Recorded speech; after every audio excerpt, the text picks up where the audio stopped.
This sprint race in northern Germany, always one of the highlights of the season, and this evening will surely be no exception. We have a top-class field, and if the women's race is anywhere near as entertaining as the men's event earlier, you should be in for an absolute treat. It's short and sharp here. The winning time will be less than an hour. In terms of temperature, very similar to how it was for the men.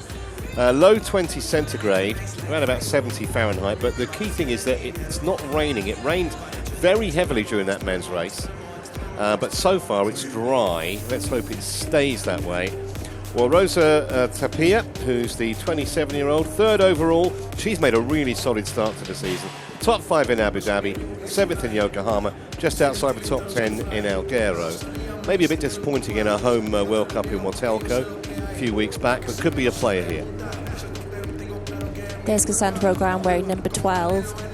So a little bit further down, but she's only got one race counting so far. She crashed out in Yokohama. She didn't do Abu Dhabi. So whatever she does today, she's going to shift herself further up the World Championship Series rankings.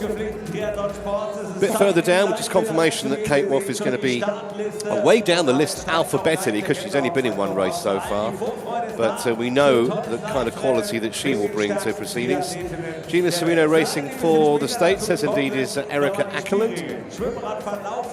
Verena Steinhauser, we've seen many, many times on the World Cup circuit as well. And Emma Lombardi's back, Helen, which is great to see. Yeah, it's great to see Emma Lombardi back. 4th place at the Olympics last year, 4th place in the mixed team relay. So she really had a tough year last year because that 2 4th places is not the best to finish. But she finished strong with a 3rd overall in the series. And it's great to have her back doing World Championship Series races. So Lombardi and Taylor Brown, 45 and 47 respectively on the start list. So the women are away at Hamburg 2025. Didn't look to the naked eye as if anyone jumped the gun.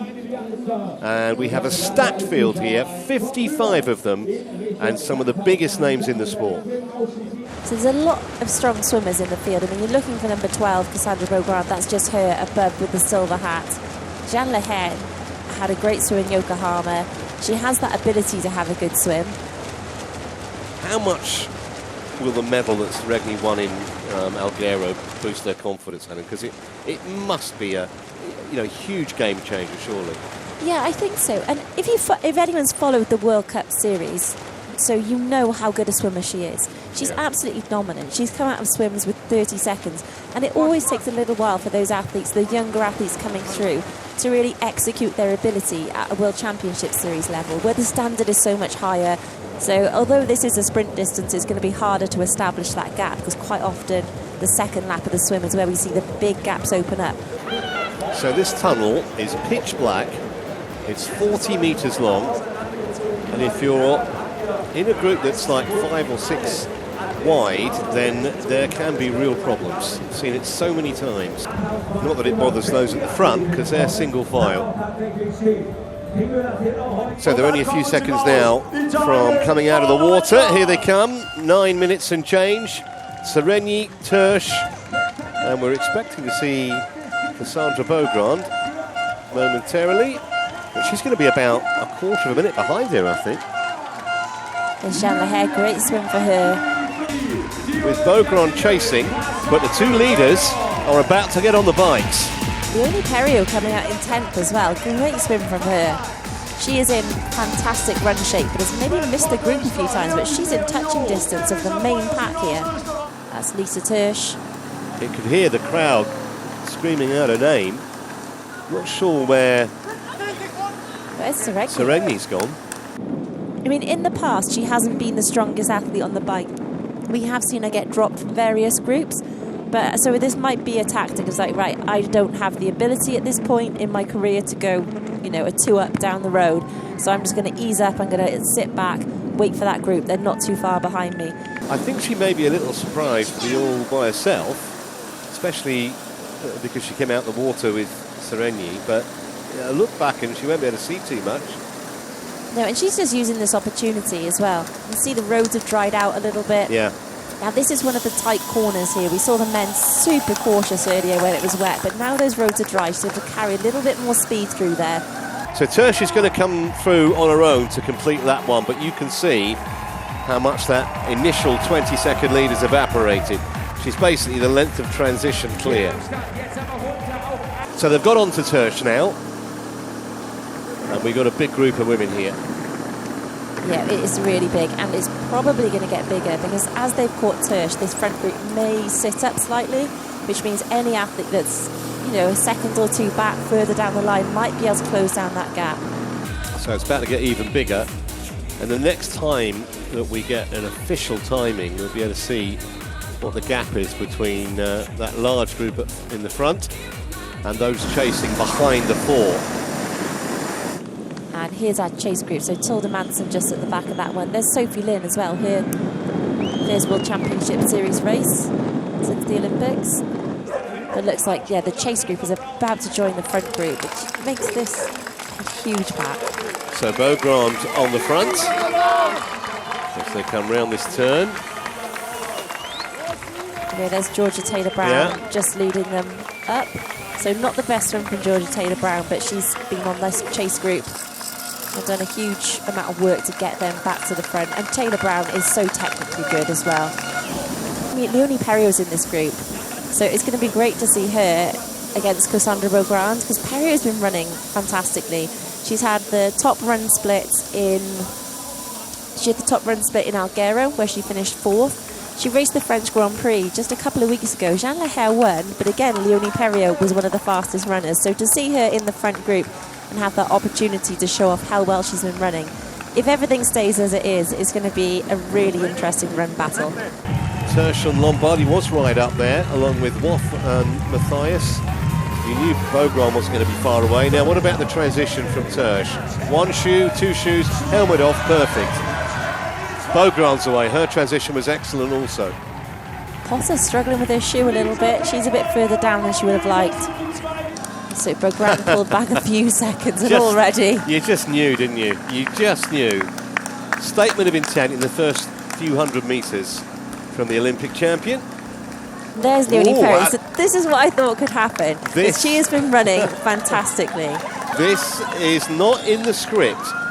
So Leonie Periault has, at the moment at least, shown Cassandre Beaugrand a clean pair of heels. The gap's not massive, obviously, but we're not used to seeing Beaugrand headed like that. No, and this is one of my hopes, is that we would see Periault and Beaugrand run together, because we haven't really seen them run together. Periault won Yokohama last year, and then just never really got into the front pack of any race for the rest of the year. And she's been running amazingly. So when I saw her come out the swim in that position, I thought, if she's in that front group, this is going to be thrilling. Periault, look at the lead as she comes through to complete her first lap. And with 2,500 metres left, you would think from here, as she takes the bell, that it's Leonie Periault's to lose. She's put time in. She's gained a couple of seconds in that half a lap since the last split. Probably a third of the lap. So 6 seconds back to Beaugrand. And she's only a second ahead of Vermaelen and Potter. Leonie Periault's been running incredibly well this year. She set a 10K PB at the start of this year. She was in the French 10K on the road team there, where they got a bronze medal. She was the French cross-country champion, so she spent a lot of her off-season running. And just say Jolene Vermaelen is having the race of her life there in 4th position. She's never been this close to the front of a race. She's having a bit of a purple patch generally at the moment, Vermaelen. I mean, she's turned 31, but she's hit the reform of her life, so just say age isn't really a factor. Well, she's 31 at the end of this month, so yeah, absolutely. I think she's paced this brilliantly, Periault. Yeah. She put that surge in to get past Beaugrand, and then the gap's remained pretty static since then, but that's fine. She's got that, 6-7 second advantage. Well, at the moment, Beaugrand is in that silver medal position, but Potter's fairly close to her. There's still maybe some mileage left in that battle. Beaugrand's making a push. She's trying to break Potter at this point.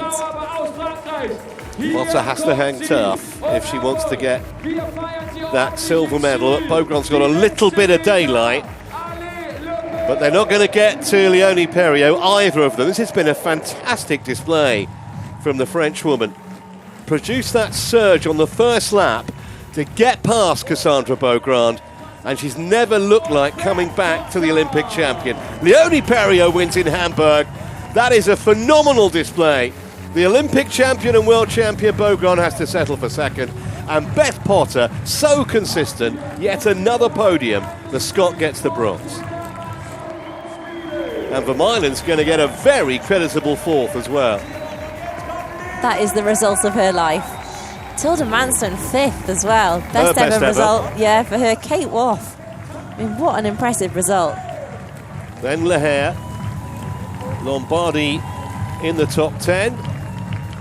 Lisa Tersch just about in the top 10. Spivey, one of her better results this season, in 10th. Well, what a race. I think Beaugrand went deep there to break Beth Potter over that last bit. Leonie Periault can't quite believe it. Leonie, you said today was your day, and that was a run for the ages. Congratulations. Take us through the run. Yes, thank you. It's a very, very beautiful day. This is my day. Amazing. My transition 2 is very bad, and after the transition, okay, let's go. And finally, a good sensation. Okay, go. I was going very far. Like I was actually like, I had nothing left. Like on the run, I was not really feeling myself. I don't know like how to explain it. Like Leonie passed me, and I was like, I didn't have another gear, so it didn't happen that often. But there we go. I'm not unbeatable, so I'm happy it's Leonie who beats me today. Actually, I think I executed most things really well, and I felt really good in my run. So yeah, I'm happy with lots of parts of the race, and then obviously, yeah, some things I need to get my confidence back with and start to feel like I did last year. You know, I had a very similar set of results in 2023, and yeah, I've got a lot of racing left in me, and yeah, just a little couple of things to go away and tweak, and yeah, I'm confident I'll be back on the top step soon. Well, Periault clearly had the fastest run. Look at that, 15:28. So she ran, 9 seconds faster than Beaugrand. Her and Potter's times almost identical. Vermeulen, what a magnificent race she had. Running a faster time than Tilda Manson, of course, is much more of a renowned runner, albeit much less experienced. 7 women running sub 55 minute in total. For once, no Germans on the podium. Yeah, a bit further down than they would have liked. 6:30 in the morning, we want to see the Olympic distance. And then at 1:50, confirmation that the 3 that didn't finish, Thorpe and Derbyshire were the last 2 across the finish line.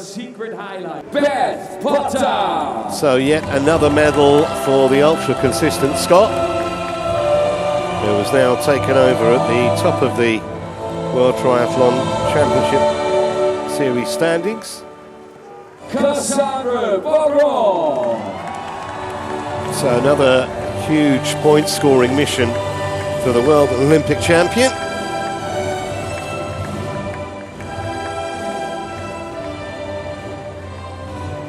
Leonie Periault! Well, even driving rain does not dampen that smile. Absolutely phenomenal run from Periault today. Second win at this level of her career after Yokohama last year. To the beer celebration presented by Elia. The last thing they want is cold beer chucked over them, I would imagine. So here's how the rankings have been affected. Beth Potter takes over at the top, very narrowly, just, 34 points clear of Leonie Periault. She's not far clear of Lisa Tersch in 3rd, and Beaugrand climbing up that ladder, currently into 5th place now. She was 12th at the start of play, now in the top 5, and Manson is 6th overall. Vermeulen 7th. Yeah, and Beaugrand still only has the 2 scores. Yeah. So you imagine if she gets another good score, that's going to put her right back up those rankings too. A bit further down, 3 Brits around 15th to 20th. Woff, Rainsley and Olivia Mathias. Gwen Jorgensen still in the top 20 overall. Yeah. They've got a plan. They've got a plan. They've definitely hatched a plan, haven't they? I mean, drinking, it's a good plan. And, yeah. I don't think you can blame them. They are absolutely frozen to the bone there. Das finale Highlight dieses Wochenendes, die Mixed Relay Weltmeisterschaft.